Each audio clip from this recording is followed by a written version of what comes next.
Normally लोग 60 के बाद रिटायर हो जाते हैं ना, 60 से पहले रिटायरमेंट ले ले तो वो अर्ली रिटायरमेंट होगा। बहुत ही गिने चुने लोग होते हैं जो अर्ली रिटायरमेंट प्लान करते हैं। अर्ली रिटायरमेंट यानी 60 साल की उम्र से भी पहले रिटायर हो जाना। अर्ली रिटायरमेंट तो समझ में आ गया, पर वो फायर क्या होता है? चिल, बताती हूँ। सबसे पहले तो मेरा नाम है जानवी। तो बात हो रही थी अर्ली रिटायरमेंट की, और फायर में तो बताना था। तो फायर है फाइनेंशियल इंडिपेंडेंस रिटायर अर्ली। ये एक मॉडल है और इस मॉडल के अकॉर्डिंग आप अपनी रिटायरमेंट जल्दी प्लान कर सकते हैं, यानी कि अर्ली प्लान कर सकते हैं।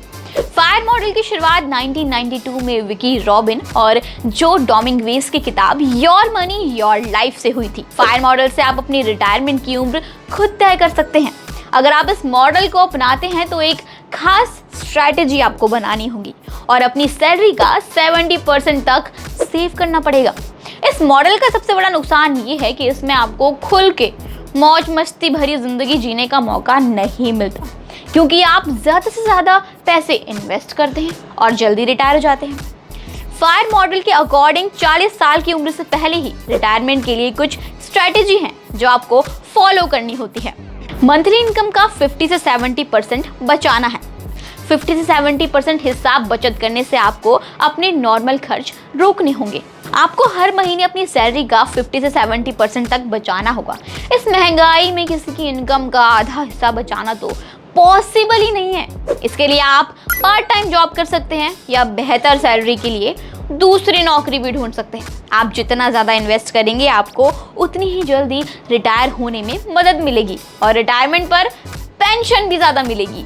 बॉस, जल्दी रिटायर होना है तो खर्चों पर लगाम लगानी होगी। मैं एक आइडिया दे सकती हूँ कैसे। नई की बजाय पुरानी कार चलाएं। शहर में रहते हैं तो पब्लिक ट्रांसपोर्ट का यूज़ करें। अगर आप क्रेडिट कार्ड यूज़र हैं तो क्रेडिट कार्ड लोन लेने से बिल्कुल बचें और ज़्यादा से ज़्यादा इन्वेस्टमेंट करें। ये बार बार इन्वेस्टमेंट की बात कर रही है, पर पैसा लगाना कहाँ है? ओके, तो पैसे किसी एक जगह इन्वेस्ट नहीं करने हैं अलग अलग टूल्स में। अपने निवेश का करीब आधा हिस्सा तो आप शेयर बाजार में या फिर म्यूचुअल फंड में लगा सकते हैं। कुछ हिस्से से रेंट वाली प्रॉपर्टी खरीद सकते हैं। पीपीएफ जैसे टूल्स में आप पैसा लगा सकते हैं, लेकिन ध्यान रहे गारंटीड रिटर्न आपको बस पीपीएफ देगा, बाकी सब में रिस्क है।